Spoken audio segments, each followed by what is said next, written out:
The 2023 college football season has officially come to an end, and the Michigan Wolverines are your new national champions. Gross.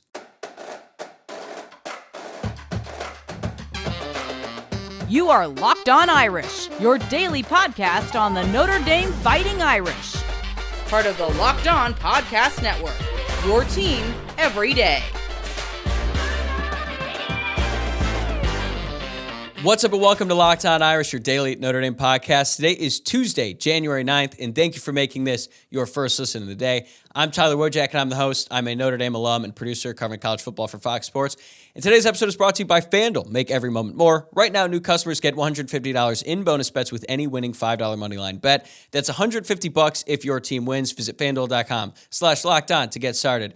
I realize that a lot of you watching or listening to this probably aren't in the best of mood because Notre Dame's rival just won a national championship. But if you like the show, if you're a fan of the program, please take a moment to like the video below, subscribe to the channel, or if you're listening to the podcast, please subscribe there as well. You can also rate the show 5 stars, leave her a nice review. It would really go a long way for me right now, especially because I'm not super happy about the fact that Michigan won. But I feel like can't talk about this game without giving credit to Michigan. I know that sucks. A lot of people aren't going to want to do it. They're going to call them cheaters. That's fine.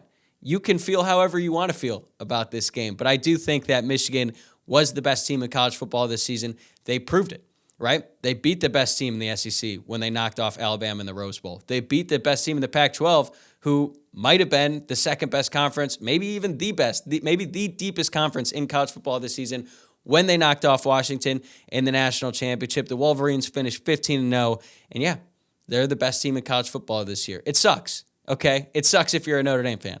I'm not going to try to spin this in any positive way for Notre Dame and say, oh, well, it's actually a good thing that Notre Dame's rival, maybe not the top rival, like to me, nothing would be worse than seeing USC win a national championship, especially with Caleb Williams. So at least we don't have to deal with that.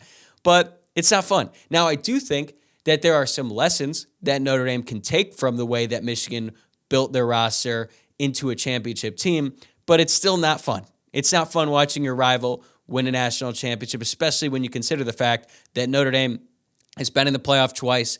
They went to the BCS National Championship.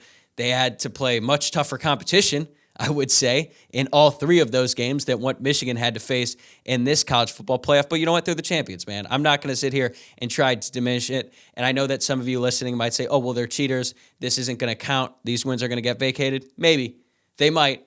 When that happens, I'll certainly laugh at the situation. And if Jim Harbaugh announces today, by the time that you're listening to this podcast, that he's leaving for the NFL, okay, I guess, that's a good thing, because we're probably not going to have to watch Michigan do it again next year, but it still was not a fun night. I'm actually recording this pretty late. It's 11:30 p.m. Pacific time. I just got home from my job at Fox. Obviously spent the whole day and night covering this game, and it's probably not going to surprise you to find out that there are several people at Fox, some of my colleagues who went to Michigan, who are very happy about this. And I had to watch it with them, and it was not the most fun experience, but it made me super jealous of the joy that they're feeling. And in some ways, and just a little bit, it does make it seem a little bit more possible that Notre Dame could achieve this goal, could become the best team in the college football in the modern era. At one point, I wasn't sure if Notre Dame could win a national championship, and maybe it's going to become even harder in the expanded playoff. I'm going to get into that in the end, because I'd like to go over just my initial reaction to this game, the lessons Notre Dame could take, and then what this means for the sport at large in college football. But one thing that I was thinking about a lot as I was watching this game, and obviously I was rooting for Washington, both because I hate Michigan, and I may or may not have put money on Washington to cover 6.5. They did not. So I'm rooting for Washington, and I was thinking about what it would be like if Notre Dame was playing in this game, right? If Notre Dame was in Washington's shoes. I actually think that the way that Washington lost this game was worse than any big game blowout that Notre Dame has dealt with in the past decade plus. What I mean by that is, when Notre Dame has made these big games, when they made the playoff, when they made the national championship, they got absolutely housed in every single game. Even though the scoreboard was a little bit closer in the Rose Bowl game against Alabama in 2020, that game was never in doubt. Alabama dominated Notre Dame from start to finish. And then when Notre Dame got rolled by Clemson, I know it was somewhat in jeopardy in the second quarter until Julian Love got hurt, and then Clemson ran away with it. In the national championship, we don't even have to talk about that. That game was over. That game might have been over when Alabama ran out of the tunnel. At least when Notre Dame was in those games, it was over right away. And you could look at the competition and be like, all right, yeah, Notre Dame wasn't good enough. They got beat by the better team. I wish it was a little bit closer so they could at least tease me into thinking that they had a realistic shot at winning. But most of those games were over by halftime. So we had to sit there, we had to accept it, and it sucked. But it was a lot easier to accept that they were just playing against a better team that dominated them from start to finish compared to what Washington fans had to deal with watching their team play and lose this game. Because, for one, they were down the entire game. Michigan goes out. They score on the first drive. Donovan Edwards came out of the witness protection program. He scores 2 touchdowns in the first quarter. It's like, where has that been all season? Anyway, so they're down. That's not fun. They're coming from behind the rest of the game. But then after a dominant Michigan start, or a dominant start by Michigan, I should say, Washington had a real shot here. They had multiple opportunities to take advantage of what Michigan was doing. They stopped running the ball. They started to let J.J. McCarthy cook, it just made no sense to me, right? There was a point in that game where J.J. McCarthy was the only reason that Washington was still in that game. He was not accurate. Michigan decided to throw it on a couple short yardage situations on 3rd and 4th down that didn't really make a lot of sense. But Washington goes into the half down a touchdown despite being dominated. I mean, Michigan had 235 yards of offense before they even had their first 3rd down, and still Washington had a chance. So Washington fans were like, okay, bad start, but they have a great opportunity. And Washington had several drives when they were down a touchdown, and they just couldn't get anything out of it. Then Michigan goes up by 10 right out of the second half when they get the interception on the first play. And then Washington was able to respond. They get a field goal. They had other opportunities to tie the game, and they just couldn't do it. And in the end, they get blown out, and then people are going to have the same reaction about Washington that they did in the past with some of those Notre Dame teams. Like, I saw some people crowning Georgia the national champion, which makes no sense to me because they lost to Alabama on a neutral site in a game in which Alabama controlled for much of the game. Washington had every right to be there, but now people are going to see the final score and they're going to dismiss them. They're going to say, oh, they got rolled, they got dominated, they never should have been there in the first place, when that's not true. And every chance that Washington had to make it a game and take control, they just blew it. I mean, no one really expected Michael Penix to have the same type of game that he had against Texas, because that is quite literally one of the best performances by a quarterback that I have ever seen in the college game, especially when you consider the stakes, the opponent, the situation, all that. He was phenomenal in that semifinal game, and he just was not as locked in this one, and it didn't help him that his receivers and his tight end, everyone decided they couldn't catch the ball, especially in some really important situations. And then when they would catch the ball, like a Dunze's catch when he ran that slant and go route down the sideline, had a nice 32-yard gain that would have really set up Washington well, of course there's a holding call, right? So it was really frustrating to root for Washington. And I was just thinking about, I have a couple Washington fans in my life, a few of my coworkers who went there, big Huskies fans. That one is going to sting for a long time, because I don't know when they're going to get back. And they end up losing by 21 points, so people aren't going to give them the respect that they deserve. And you have to go through the brutal process of knowing that your team had opportunities to make it a game, to take control, and they just couldn't do it. So if there's any solace in this entire situation for Notre Dame fans, I guess you can say, well, at least when Notre Dame lost, it wasn't that bad. And I realize that's not a great situation to be in, right? Like I said, there's really no way I can spin this into a positive. But there are some lessons that Notre Dame can take from this game, and that's coming up right after this. Today's episode is brought to you by Jase Medical. I know we come to sports to escape from some of the crazy realities of real life, but can we just talk for a minute about preparing for real life? According to the FDA, pharmacies are running out of antibiotics like amoxicillin right in the middle of the worst flu season in over a decade. That is scary. I can't imagine a more helpless feeling than if one of my family members or one of my friends got sick while a supply chain issue kept them from the life-saving medication they needed. Thankfully, we'll be okay because of Jase Medical. The Jase case is a pack of 5 different antibiotics to treat a long list of bacterial illnesses, including UTIs, respiratory infections, sinusitis, skin infections, among others. This stuff could happen to any one of us. Visit jasemedical.com and complete your physician encounter. It will be reviewed by a board-certified physician, and your medications will be dispensed by a licensed pharmacy at a fraction of the regular cost. It's never been more important to be prepared than today. Go to jasemedical.com and use offer code LOCKEDON to get $20 off your order. That's code LOCKEDON for $20 off your order. So relatively recently, I saw this quote going around. I think it was on Twitter that might have been making fun of Jalen Hurts in his post-game press conferences after yet another Eagles loss. Sorry to all you Eagles fans out there who are just limping your way into the playoff. But the quote goes, "If it ain't a blessing, it's a lesson." I can assure you that it's not a blessing for Notre Dame fans that Michigan just won a national championship. But there are some lessons to take away from this. And I do think that the way that Michigan built its roster to ultimately become the best team in college football is attainable for Notre Dame.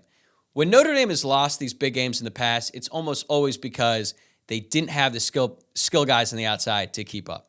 With the exception of the 2012 national championship, when Notre Dame didn't have anything to keep up with Alabama, right? But in 2018, when Notre Dame lost against Clemson, the main takeaway coming out of that was Notre Dame just doesn't have the receivers and they don't have the cornerback depth to keep up with these top teams. We all saw Justin Ross blow by Dante Vaughn over and over and over after Julian Love went out. And it was like, okay, Notre Dame needs to recruit better. They need to get more playmakers on the outside. That process is still ongoing, by the way, at least on the offensive side of the ball. On defense, Notre Dame has really quality corners, and they've had that for the past couple of years in Benjamin Morrison and Cam Hart. So that was the lesson there. 2020 is pretty similar. What Alabama had at wide receiver, Notre Dame just could not keep up with. Devontae Smith, Jalen Waddle, even though Jalen Waddle was hurt that game, Henry Ruggs, all those guys. Like, that was the difference in that game. I would say that Notre Dame actually held up at the line of scrimmage against Alabama, but the deficit in skill talent on the outside was just too much to overcome. Michigan didn't win this game with elite skill talent. You could make the case that J.J. McCarthy is the worst quarterback to win a national championship since, like, Jake Coker in Alabama. Remember him? There's a name. I didn't expect a Jake Coker reference today, but here we are.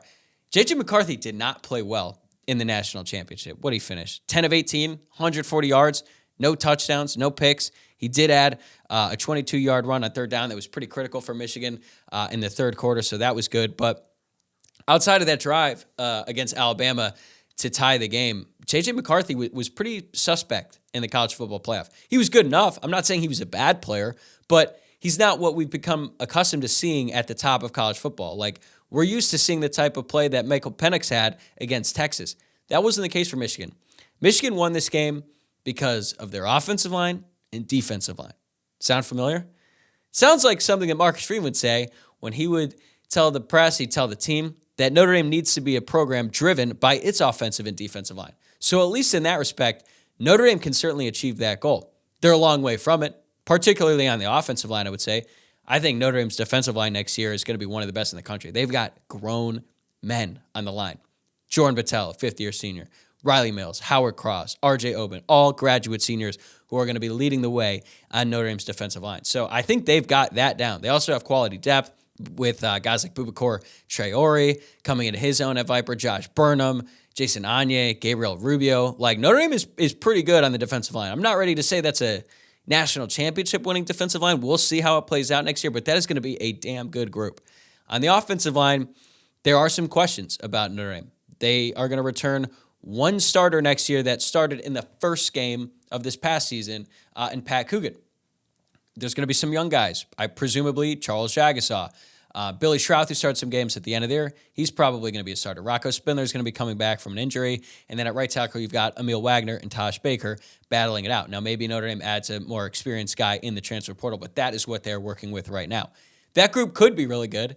They need to be really good in order for Notre Dame to win a national championship. But at least Notre Dame has proven in the past that they can develop a national championship quality offensive line. They won the Joe Moore Award way back in 2017 with guys like Mike McGlinchey, Quentin Nelson, first-round picks, and the history of the Notre Dame offensive line. Like, I don't need to rehash that all to you. You're smart. You know what I'm talking about. So at least in that respect, Notre Dame can build a program, a championship-level program at those two position groups. So that's one thing that I feel like Notre Dame can take away from this game and be like, okay, there's proof of concept now. There's also proof of concept that a team from the Midwest, not named Ohio State, can become the best team in college football. There is certainly a large contingent of people who watch college football, who talk about college football for a living, who write about it, who did not think that any team located above the Mason-Dixon line could win the national championship or had any business competing in the national championship. And we saw Michigan not only win it, but we saw Washington, a team from the West Coast, who I would say most people probably haven't watched a ton of this season because they play on the West Coast, make it to the national championship. There were a combined 2 5-stars playing in this game. That's high school recruiting. I'm not going to sit here and say that stars don't matter, but at least we can see proof now that teams who aren't recruiting quite at the level of a Georgia or an Alabama can make it to the top of college football. Is this because of the transfer portal? Is it because of increased parity? Is it because of NIL? It's hard to say, but it's important that this happened in the NIL era, because when NIL came into college football, there was a lot of people who thought that the gap between those top teams like the Georgias, like the Alabamas, would become even wider because they had all the resources. Now, Michigan is not a team in dire need of resources by any stretch, but they are located in a less than ideal location. I mean, Ann Arbor is like a fine college town, but it's in Michigan. You know what I'm saying? Like it's not that much better than South Bend.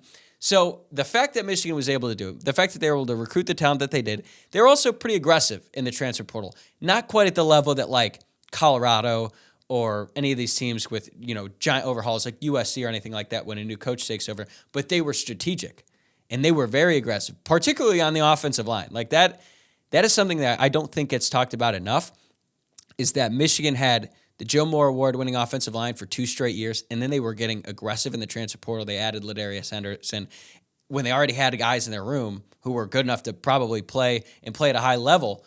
They went out and got guys. They improved the team. They enhanced an already good part of their team, maybe the best part of their team, right? So Notre Dame can do that. Notre Dame has been really aggressive in the transfer portal this offseason and the year prior. That's an encouraging sign. Now, I still think they need to add a piece on the offensive line, but there's been a lot of good news about what Notre Dame has done in the roster acquisition business, particularly in the portal and also the recruiting class as well. Notre Dame is recruiting at a higher level under Marcus Freeman. Is it at a championship level yet? That remains to be seen. But they're taking steps in the right direction. They're going to have an experienced quarterback next year in Riley Leonard, a dual threat quarterback next year in Riley Leonard, which I think is also an important piece of this, because even though McCarthy wasn't the best passer, and he showed that in the national championship game, he made plays with his legs, and having that and having a quarterback who can make a play when everything else breaks down is very important. It's great to have. And for as good as Michael Penix is, the dude can't run. He probably used to before he had 2 ACL tears, but he was elusive in the pocket. But if the play broke down, he wasn't going to scramble and break off like a 20-yard run. As a matter of fact, Washington tried to run him right on a designed run at the end of the first half, and that was going nowhere. So I felt bad for him there. But I think that the way that Michigan built its team is something that Notre Dame should, frankly, try and replicate. I know that it's not fun to be a hater of Michigan and say, all right, Notre Dame should try to do exactly what they did, but it's true. And Michigan built their team to beat Ohio State, beat the Ohio State teams with guys like Jackson Smith-Njigba, Garrett Wilson, Chris Olave. Like, what Ohio State was is exactly what Notre Dame was trying to overcome when they lost to Clemson and when they lost to Alabama. So Michigan built its team with the identity of beating a high-powered offense like that, basketball and turf, all that, with really great elite playmakers, and they did that. They've now beat Ohio State the past 3 years, and they have controlled that game pretty much every time. I know that the scoreboard doesn't always say it, but this year especially, when they just sort of suffocated Ohio State at the end, they did it with their offensive and defensive line, and they did it by running the football. Michigan finished with 303 rushing yards in this game. That's a ton in the national championship against a defense who, yeah, I'm not going to say they were like the 85 Bears or anything like that, but man, they ran all over them. Washington, meanwhile, finished with 46. So it's not fun. It's not fun to say that, hey, that thing that you hate, you should also try and emulate. It's not a situation that I imagine you come across often, but that's the way it is. Notre Dame should look at what Michigan has done, and they should try to replicate it, and I do think that it's attainable. I really do. So, yeah, it's the one positive in all of this, right? It's not a good thing that Michigan won, but at least there are some lessons that Notre Dame could take from this and apply in the future. And I think if they do that, they do it successfully, it's certainly going to bode well for the Fighting Irish. And maybe they'll have an opportunity to play Michigan in the college football playoff down the road, because I missed that game. It was one of my favorite games as a kid. And there was just so much energy and so much passion devoted to that. And I hope that they get to play again. I know they're on the schedule for like 10 years from now, because that's just what college football does. But I really hope Notre Dame gets a crack at them in the near future, with or without Harbaugh. I don't know what the deal is. Maybe by the time you're listening to this, he's gone. But I really want to see that game. All right, coming up next, let's wrap things up by looking at the broader impact. What does this mean for college football, right? What does this mean for the sport as a whole? That's coming up right after this. Today's episode is sponsored by FanDuel. The NFL regular season is wrapping up, but there's still time to get in on the action with FanDuel, America's #1 sportsbook. Right now, new customers get $150 in bonus bets guaranteed when you place a $5 bet.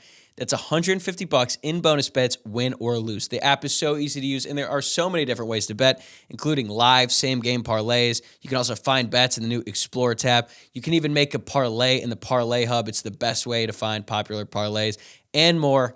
I'll give out a pick this week. You know what?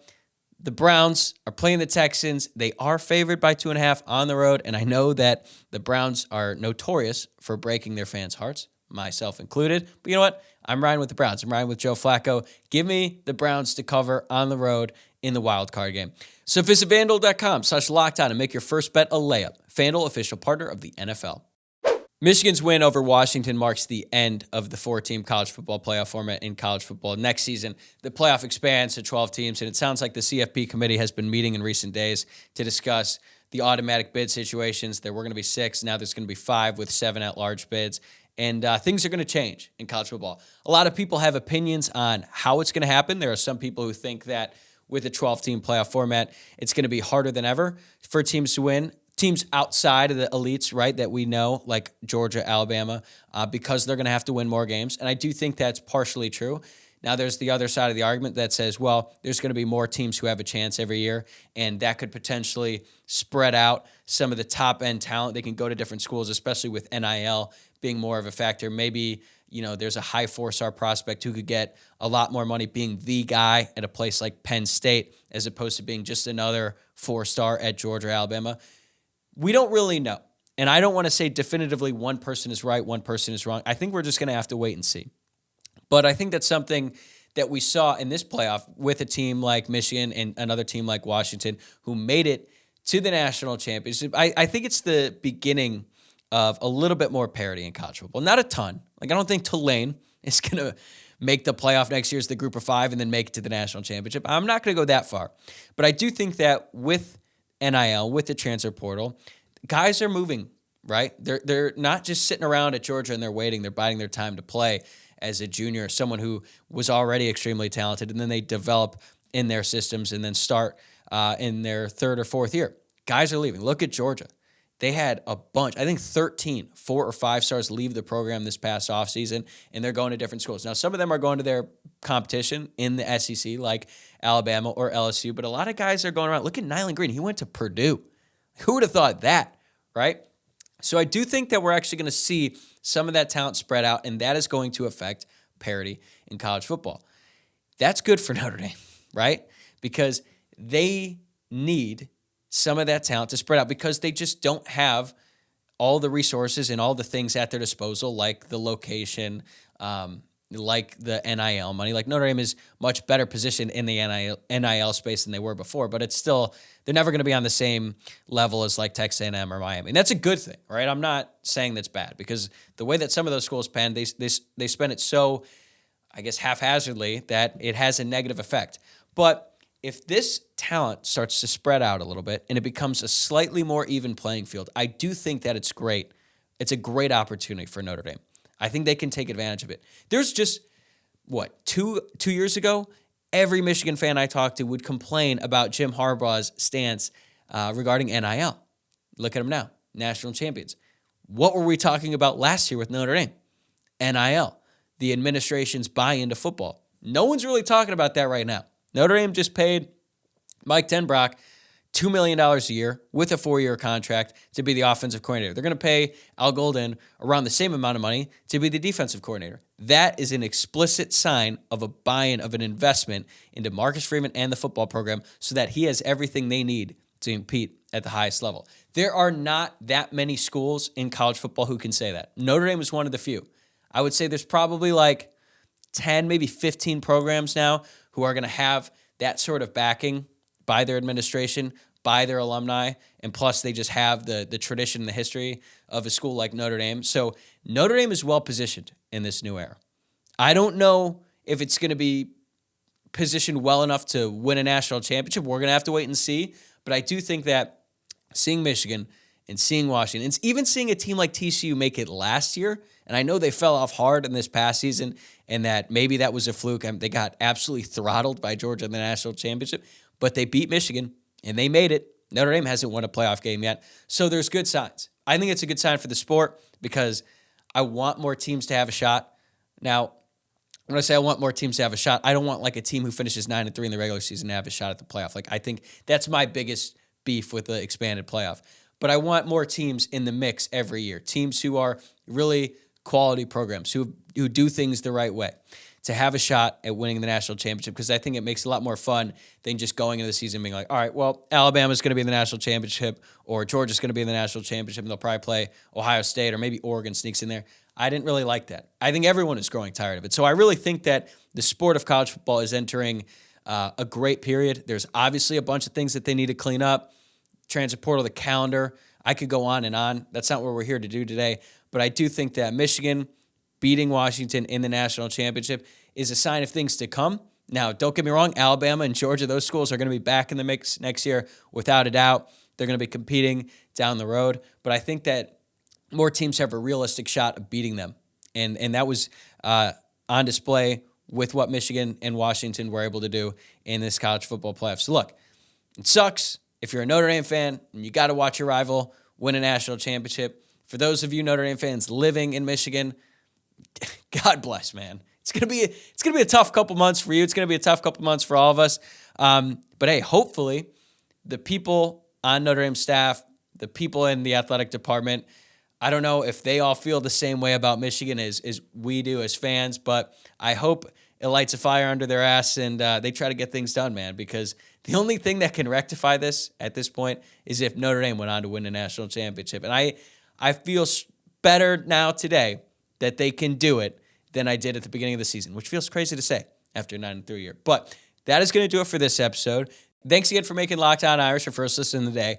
A lot of great stuff coming your way this week. The plan right now is to have Mike Renner back on the show. We're going to start talking about NFL draft, the guys who are leaving Notre Dame, their draft prospects, as well as the guys who are staying, who could have gone to the NFL, and what they will bring to the Irish next year. Later in the week, we're going to have Tom Noy, the best men's basketball writer on the beat. He's going to be on the show to talk about everything that's been going on with the men's hoops program as of late. And then we got a whole lot more fun stuff coming your way throughout the offseason. So make sure that you're subscribed on YouTube or wherever you listen to the podcast. You can also follow the show on X at Locked On Irish, on Instagram at Locked On Irish Pod, or you can follow me on my personal X account. It's at Tyler, WOJCIAK. I'll see you guys tomorrow.